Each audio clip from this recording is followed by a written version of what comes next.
بسم اللہ الرحمن الرحیم۔ عزیز من السلام علیکم۔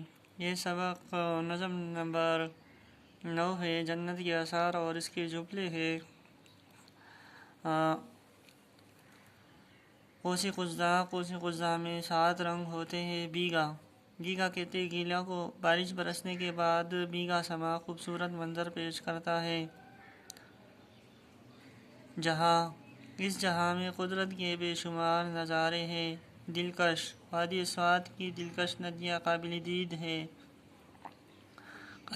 یعنی دیکھنے کے قابل۔ پربت یعنی پہاڑ کو کہتے ہیں۔ سیاح پربت پر چڑھ گیا، سیاح سیر کرنے والا۔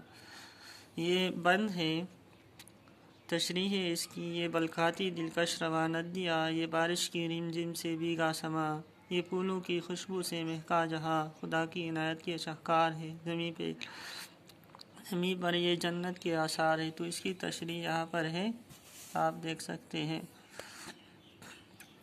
اس بند میں شاعر اجمل نظیر اللہ تعالیٰ کے کرشموں، نظاروں اور نعمتوں کا ذکر کرتے ہوئے فرماتے ہیں کہ اللہ تعالیٰ نے اس دنیا میں خوبصورت چکر لگانے والی رواں ندیاں بنائی۔ بارش کے بعد موسم تر تازہ ہوا اور پھولوں کی خوشبو سے جہاں معطر ہوئی۔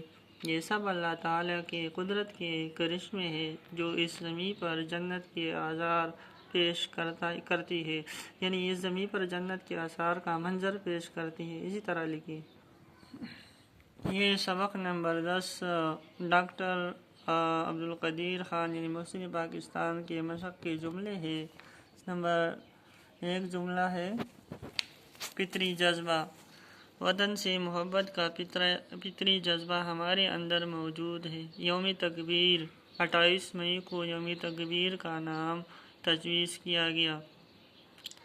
ناقابل تسخیر، ایٹم بم کی بدولت پاکستان ناقابل تسخیر ہے یا ناقابل تسخیر ملک ہے۔ سر انجام، محسن پاکستان نے ڈاکٹر عبدالقدیر خان نے وطن کے لیے بڑا کارنامہ سر انجام دیا ہے، یعنی ایٹم بم کی صورت میں۔ اہل وطن، تمام اہل وطن ہمیشہ خوش رہے۔